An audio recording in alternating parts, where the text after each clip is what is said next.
Hello, and welcome to The Reckoning: Iran, Israel, America, and War. This podcast explores the relationships among these countries and the events that led to war in 2026. Crossroads of Hate is a 5-part series examining Western influences on Iranian anti-Semitic propaganda. This has been part of Iran's information warfare against both Israel and the United States. The author is Mark Silinsky. This is the 5th and final episode. Beyond Holocaust Denial: Anti-Semitic Themes. Holocaust deniers in Iran claim that Jews manipulate international relations so subtly and successfully that very few people are aware of their betrayal. Mabala, in one of his frequent Iranian television appearances, stated that most slave traders were Jews. Further, they have organized all the wars and organized all the disorders on this planet. Robert Faurisson attributed many of the world's difficulties to Jewish control. Whatever is said, there would be no Syrian war without Zionism, no war on terror, no Suez crisis, no Chechnian bombings in Russia. We can go further.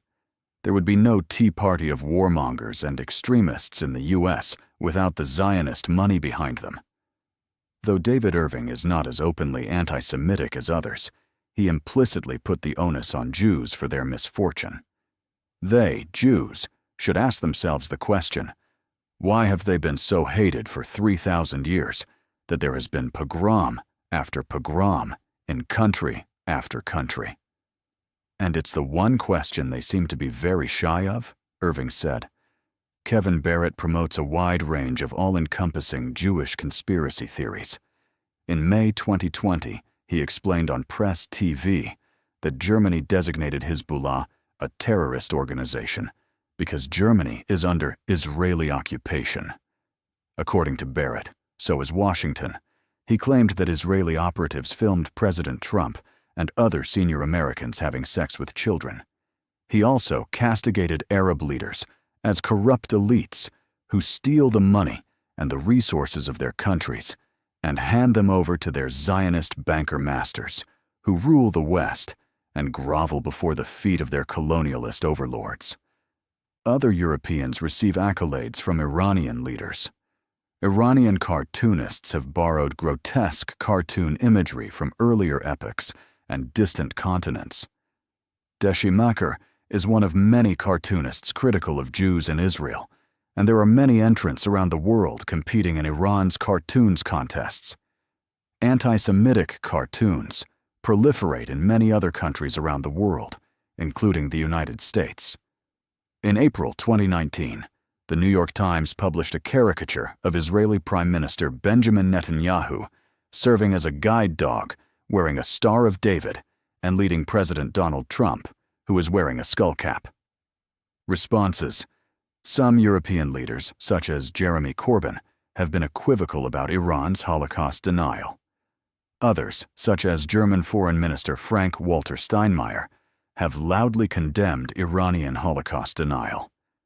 In 2009, he said of then-President Ahmadinejad, "With his intolerable tirades, he is a disgrace to his country."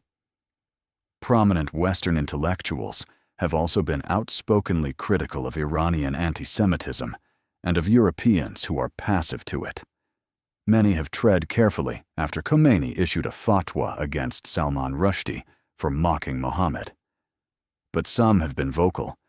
Plucky and glamorous Italian journalist Oriana Filazzi interviewed Khomeini in the first year of the revolution. When Khomeini suggested, "If you do not like Islamic dress, you're not obliged to wear it," she responded by saying, "I'm going to take off this stupid medieval rag right now," and bolted the interview. Racked by cancer at the end of her life, she declared her disgust with the anti-Semitism of many Italians, of many Europeans, and ashamed of this shame that dishonors my country and Europe. Like Fallacy, Christopher Hitchens made an intellectual journey away from the left-wing politics of his early adulthood. An atheist, Born to a non-practicing Jewish mother, he became a strident critic of political Islam. He was not a friend of Israel, but he spoke loudly against Iran's regime and its hatred of his co-religionists. Douglas Murray, a gay British conservative gadfly, mocked Iran's anti-Semitic notions, particularly the claim that Zionists try to control the world by spreading homosexuality. Murray cackled, "How can you dominate the world through gays?" Summary: Western anti-Semitic tropes flourish in Iran's state-owned media and among the academic, religious, and cultural elite. On Iranian television, in radio broadcasts and newspapers, and in college classrooms, screeds against Jews and Israel pour forth.